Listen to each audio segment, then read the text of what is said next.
Bermula dari Ketua DPR Pusat yang membicarakan rapat keputusan peraturan negara. Pada saat rapat, Pak DPR dan anggotanya merasa dengan perbincangan pro dan kontra dari anggota DPR ini sangat membosankan. Dalam sejenak, Ketua DPR ini menemukan ide untuk mengadakan acara pesta pora di gedung rapat.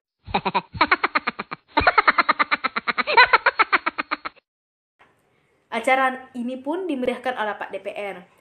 Ia pun mengundang beberapa penghibur seperti penyanyi dandut kelurahan, badut pasar, dan dukun. Para penjabat pun dengan sekejap merasa bersemangat dan menguji Pak DPR.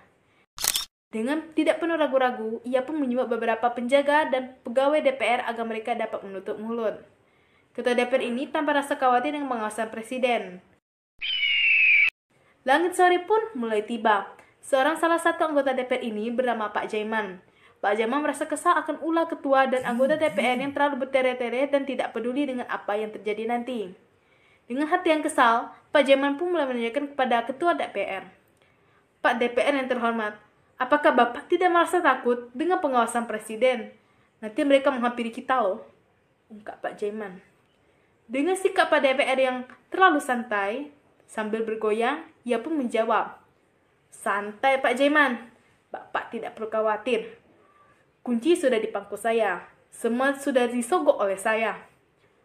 Pak Jaiman pun menjawab lagi, bila Anda menyesal, jangan Anda sekali-sekali menyuap para pengawas, ungkap Pak Jaiman dengan kesal.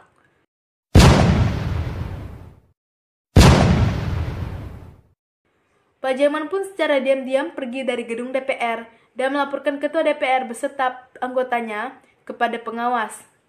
Penuh aksi yang gesit dan tangkas, mereka pun bergegas ke gedung DPR untuk melakukan penyelidikan.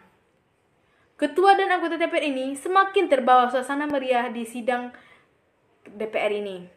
Mereka pun bergoyang dengan alunan musik dangdut yang heboh dan pesta pora yang nikmat. Para pengawas pun tidak tahan dengan perlakuan anggota DPR ini. Para pengawas pun mulai berinteraksi diam-diam di belakang ruang rapat dengan penyamaran sebagai dukun gadungan.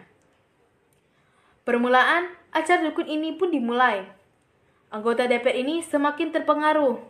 Dandut pun, dia pun mulai melihat acara yang dilakukan oleh dukun ini. Ia pun tercengang setelah melihat pertunjukan dukun gadungan yang mereka lakukan hanya dengan asal-asalan supaya mereka mampu terbawa oleh suasana mistis. Para pengawas pun melakukan isinya dan melemparkan mangkuk dan berpura-pura mengucapkan beberapa mantra. Mereka pun mengambil properti mangkuk dan mereka melemparkan kuak di panggung. Dua! Hei, angkat tangan kalian! Sempat-sempatnya kalian berfoya-foya dan tidak melakukan tugas rapat. Data-data suap kalian akan kami laporkan kepada presiden, ungkap dari salah satu pengawas.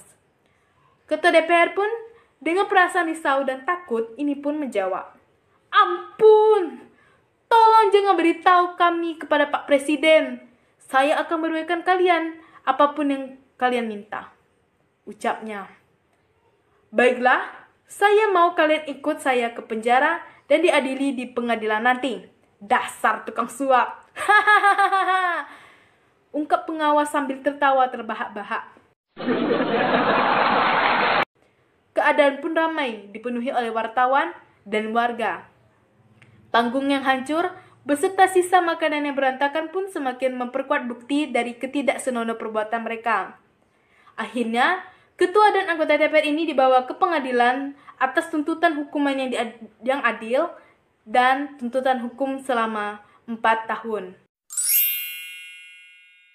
Sekian dari saya ucapkan terima kasih.